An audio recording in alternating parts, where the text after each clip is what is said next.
Medios en el mundo han registrado la entrega, el intercambio de rehenes de tomados otros prisioneros en la Franja de Gaza. Por un lado Israel y por otro el grupo extremista Hamas. Tenemos información especial de la agencia EFE. Israel y Hamas intercambian con éxito la primera tanda de rehenes por presos palestinos. El canje ha sido posible como parte de un acuerdo para liberar a 50 secuestrados por el grupo islamista a cambio de 150 prisioneros durante los 4 días pactados de tregua, que ha sido respetada por ambas partes.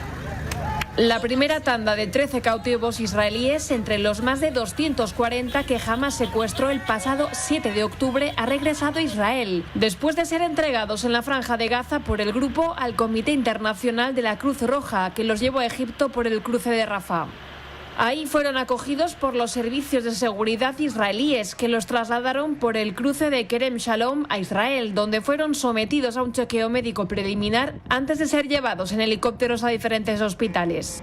A cambio, Israel excarceló a los primeros 39 prisioneros palestinos, 24 mujeres y 15 adolescentes varones acusados de terrorismo. Desde allí, el Comité Internacional de la Cruz Roja los llevó hasta la localidad de Beitunia, en Cisjordania ocupada, donde les esperaban sus familias junto con unos 200 palestinos que celebraron su excarcelación. Algunos habían cumplido condenas de hasta 8 años.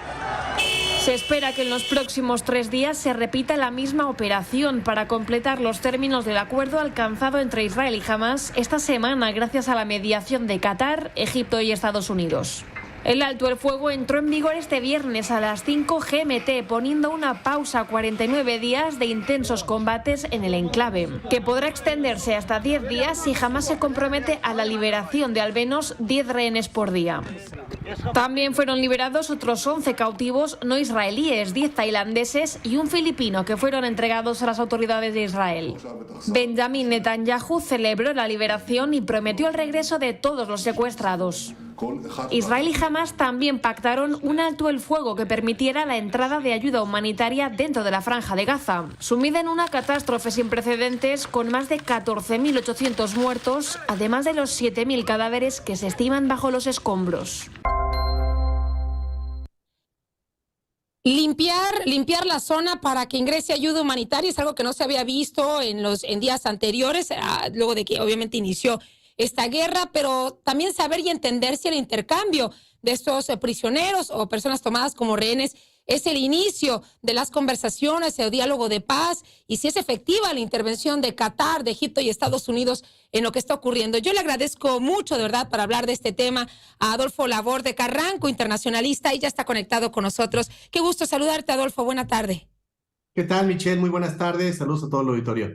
Pues muchas preguntas, yo lo sé, pero ¿tú qué opinas? ¿Crees que este es el inicio de la luz al final del túnel? Es una buena señal, Michelle, el tema de regresar a la normalidad en términos muy genéricos de la frontera Gaza-israelí o lo que se conoce como la Franja de Gaza. Es una buena noticia porque no solamente se están liberando estos rehenes en cautiverio de ambas partes, sino que se le da una pauta humanitaria a los habitantes de Gaza y también una pauta, que decirlo así, al pueblo de Israel, porque de alguna manera pues hay una psicosis, hay un estado de guerra, y esto, como tú bien lo comentas, podría ser el inicio de una serie de conversaciones que vayan más allá de pautas pequeñas y de intercambio de prisioneros o de rehenes, como se le quiera llamar. Pero bueno, hay un camino largo, es difícil, hay, me parece, todavía puntos por resolver, el tema del establecimiento de un Estado palestino, que es una demanda histórica, y pues el cambio de gobierno en Israel hacia un tema de ultraderecha o derecha, pues no ayuda mucho, y lo estamos viendo hoy en día con las acciones militares. Pero a ver, Adolfo, sin duda, para solucionar este problema de fondo, esta época en conflicto, las anteriores, y prevenir lo que se puede venir, como ya lo dices, es establecer el Estado palestino. Pero ¿quién va a poner la primera piedra, Adolfo? Es decir, ¿quién lo puede hacer? ¿Estados Unidos o esta alianza entre Qatar, Egipto, Estados Unidos? ¿Quién debería comenzar? Bueno, es un proceso complejo. Hay que recordar un poco el ejemplo de lo que pasó con Israel, el establecimiento del Estado de Israel a través de una iniciativa de algunos países, de Reino Unido especialmente. Naciones Unidas, el nacimiento de Naciones Unidas apoyó, y posteriormente pues no se consideraron pues las rencillas históricas de los estados vecinos. Hay que entender que este es un problema histórico, es un problema que va más allá de los años que hemos visto en los enfrentamientos, a eso me refiero, sino que tiene que haber una solución estructural.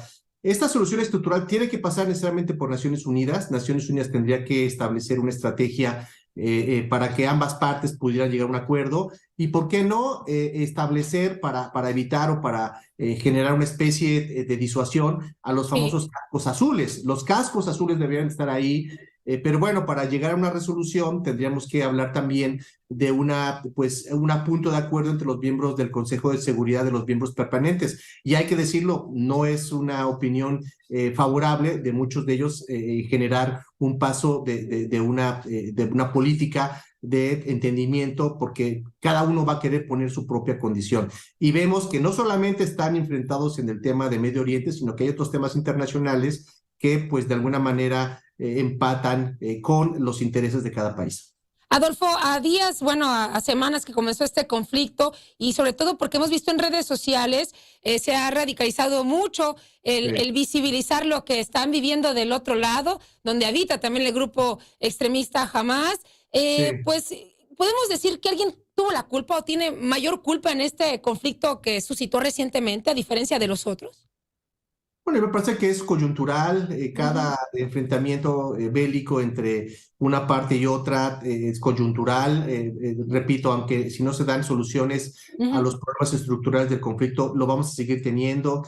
De hecho, las declaraciones del señor Netanyahu es que la guerra es hasta el final, hasta desaparecer a Hamás. Pero en caso de que sea así, ojalá y no, porque esto significa más derramamiento de sangre, van a aparecer otros grupos. Ya existe en Líbano Hezbollah, hay grupos que se están sumando, hay un descontento muy grande de facciones pues que de alguna manera han visto imposibilitado el nacimiento de este Estado, y también están viendo que a través del diálogo este proceso es muy complicado de llevarse a cabo. Entonces han utilizado, y les ha funcionado, hay que decirlo así, la lucha armada, la lucha, pues en este caso terrorista, para poder conseguir por lo menos una atención. El mundo los está viendo y es gracias, desafortunadamente, a lo que pasó el 7 de octubre. Entonces, me parece que este instrumento de disuasión o de negociación, si lo quieres ver así, pues lo van a seguir utilizando. Tal es el caso que pues hay muchos países que están en el proceso de paz, y la negociación es considerando las demandas de Hamás. Entonces, eso, repito, puede repetirse en el caso de que no se llegue a un acuerdo de pacificación y de establecimiento de un Estado palestino. Sin duda, y dos temas que hemos visto en las recientes semanas, Adolfo, es estos ataques a los hospitales de ambas zonas, es decir, de ambos lados de la Franja de Gaza, y ya lo mencionabas ahorita también, los frentes que ha abierto Israel con los ataques que se ha recibido en el Líbano, y haciendo pues más grande el coraje de estos grupos que ya mencionabas, y que podrían activarse junto con Hamás en dado momento. Y un gran reflejo también de lo que vemos, hasta no solamente coyuntural, hasta cultural, o también por la experiencia que vivieron estas personas en cautiverio, prisioneras, que algunos de ellos, así como en momentos emotivos, también salían a gritar guerra, ¿no? Y respuesta por parte de sus autoridades como reacción de lo que vivieron en cautiverio. Bueno, eso lo estamos viendo. Hay que estar observando de cerca lo que los medios de comunicación internacional difunden.